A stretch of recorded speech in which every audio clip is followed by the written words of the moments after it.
اما یادتان باشه که آمریکایی‌ها، من بارها نوشتم که هیچگاه مایل نیستن که در رأس هرم قدرت یک قومی به نام تاجیک‌ها حضور داشته باشه. به چه دلیلی؟ آمریکا چه تأثیری داره که تاجیک‌ها بیان؟ چند تا دلیل. یک تمدن بسیار کلان از ایران تا تاجیکستان تا کرانه‌های چین اینجا افتاده و این تمدن بعداً میتونه در برابرش در واقع اعلام حضور بکنه با امکانات کلان انسانی و ظرفیتی و اقتصادی که این حوزه تمدنی زبان فارسی داره.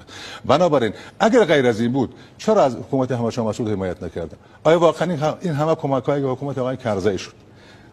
حتی نیروی نظامی وارد کردن. اگر برای اون دولت کمک میشد نیازی به عسکر آمریکایی نبود، میتونستن ثبات ایجاد کنن. اون زمان بکنن. آقای مسعود دیگر نبود پس از 11 بحثی مسئله است. نه من مجموعاً آمریکا رو میگم، غرب میخوام دربارش گپ بزنم.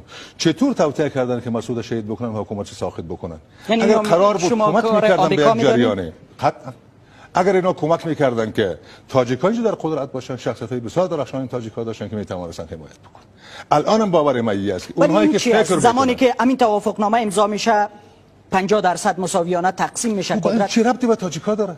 خب ظاهرا که همونطوری شده. همین انتخابات هم میگن که خودبندی حالا قومی شده. خیلی ساده به شما میگم، حالا شما تقسیم بکنین بین 10 تا وزارت بدین برای اصلاحات همگرایی، میان 10 تا آدمی که در ائتلاف هست که حزب هم نیستن، آدم‌هایی هستن بعضن حزب بعضن آدم‌ها خودشون هر کدوم یک وزارت میخواد، شما چه سهمی برای تاجیک‌ها میرسه؟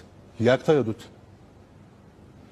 50 ربطی به تاجیک‌ها نداره. تاجیک‌ها جایی ندارن در این دستگاه، در هیچ یک از هرم قدرت جایی. ولی فکر میکنین این مشکل درونی است یا تحمیل آمریکا؟ هم مشکلی درونی، هم عدم درایت تاجیک‌ها و رهبران تاجیک‌ها. من قوم دیگه رو ملامت نمی‌کنم، خود ما مدیریت این در واقع این درایت نداشتیم که مدیریت بکنیم، ولی آمریکایی هم قطعا هیچگاه در هیچ مقطعی از تاریخ علاقمند به این نبودن که تاجیک‌ها به حیث قومی اول مطرح بشه. من در این تردیدی ندارم.